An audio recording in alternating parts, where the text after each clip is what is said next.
बड़ी खबर दिल्ली से आ रही है, जहां पर सूत्रों के हवाले से खबर है कि पिछली कैबिनेट की बैठक में मंत्रियों को एक संदेश दिया गया।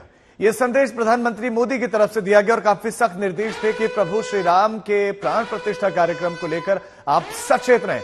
बिल्कुल स्पष्ट शब्दों में प्रधानमंत्री मोदी ने कहा कि आस्था दिखाएं, लेकिन एग्रेशन नहीं, आक्रामकता नहीं, बयानबाजी से सभी को बचना है और पार्टी और सरकार की मर्यादा का ध्यान रखें। अपने अपने क्षेत्र में प्राण प्रतिष्ठा के दौरान किसी भी तरह की गड़बड़ी ना हो, इसका ध्यान रखा जाए। अपने अपने इलाकों के लोगों को 22 जनवरी के बाद रामलला के दर्शन करवाने के लिए लेकर जाएं। तो प्रधानमंत्री नरेंद्र मोदी ने पिछली कैबिनेट की बैठक में मंत्रियों को संदेश दिया है। 22 तारीख को प्राण प्रतिष्ठा का कार्यक्रम है, वो शुभ मुहूर्त है, वो शुभ घड़ी है, उसमें अब ज्यादा समय बचा नहीं है।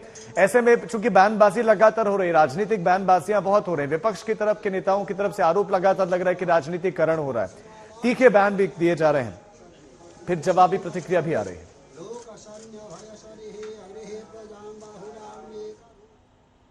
तो 22 तारीख को 22 जनवरी को रामलला के प्राण प्रतिष्ठा होनी है, लेकिन उससे पहले खूब राजनीति चल रही है। किस तरह की बयानबाजी हो रही है आपको सुनाते हैं।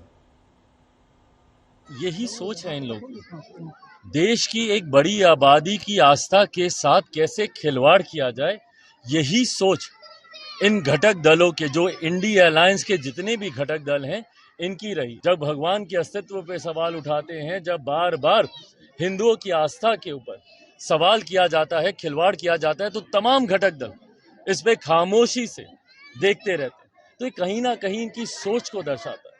इनकी सोच ही यही है कि सनातन को किस तरीके से समाप्त किया जाए, और उसी सोच की वजह से बार बार इस तरीके के बयान आते हैं। और मंदिर के अलावा कुछ नहीं दिखाई दे रहा।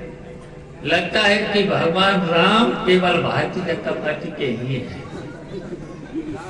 भगवान तो सबके हैं, और जितने पैसे वाले हैं, धनवान हैं, एक बार भी नाम भगवान का नहीं लेते होंगे। लेकिन वोट के लिए भारतीय जनता पार्टी सवेरे से शाम तक केवल प्रचार और सब खर्चा,